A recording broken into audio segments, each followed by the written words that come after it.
What is speciesism? Like racism, believing your race is superior.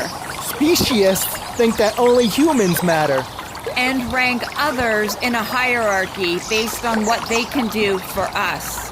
Or judge and value based on how cute they are, when all suffer the same. Horse and dog meat are taboo.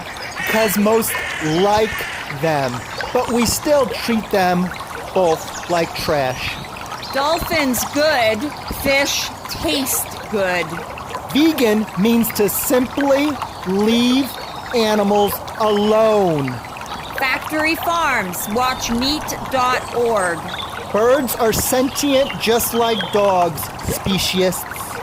Size does not matter. All animals are equals, end speciesism.